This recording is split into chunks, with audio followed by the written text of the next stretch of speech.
আপনাদের জন্য বলি, আপনারা পরে ঝামেলা করেন না। ইনি হচ্ছেন গাইবান্ধা 2 সদর, তাই তো ভাই? জি, সদর। গাইবান্ধা 2 সদর আসনের সর্বশেষ এমপি, মেম্বার অফ পার্লামেন্ট। ওনার নামে গাইবান্ধাতে মামলা আছে, সেই মামলার রেফারেন্সে আমরা ওনাকে এখানে পেয়েছি, আমরা নিয়ে যাচ্ছি। আমার দিনাজপুর সদর থানা, কোতোয়ালি থানাতে থাকবে।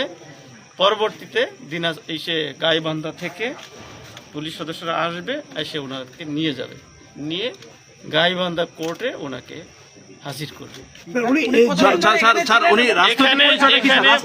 মার্চ মাসের, আপনারা কি প্রশ্ন করবেন আমি বুঝি, জেলা আওয়ামী লীগের উনি কোন পদে আছে স্যার? শোনেন, উনি গত মার্চ মাসের 1 তারিখ থেকে এই বাসায় আত্মগোপন করেছিলেন। আওয়ামী লীগের কোন পদে ছিলেন বলে দেন, আপনি বলেন। সাংগঠনিক সম্পাদক জেলার গাইবান্ধা জেলার সাংগঠনিক সম্পাদক ছিলেন, ওনার মুখেই শুনলেন।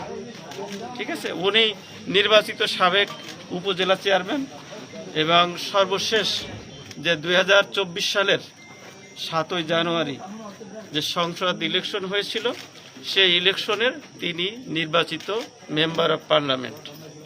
তিনি গাইবান্ধা জেলার কয়েকটি মামলার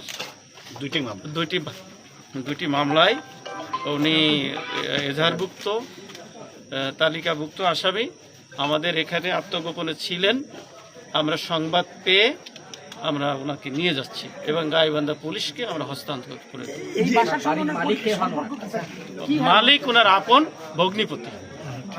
আমরা যতদূর জানি যে রাষ্ট্রপতি উনার কোনো আত্মীয় হয়। জি, রাষ্ট্রপতি না, বাংলাদেশের যিনি প্রথম স্পিকার শাহ আব্দুল হামিদ, উনি আমার আপন দাদা, ওনার দাদা। আর ওনার চাচাও একজন এমপি ছিলেন গাইবান্ধা 4 আসনে। আমার চাচা, আমার 3 পুরুষের আমরা পার্লামেন্ট সদস্য।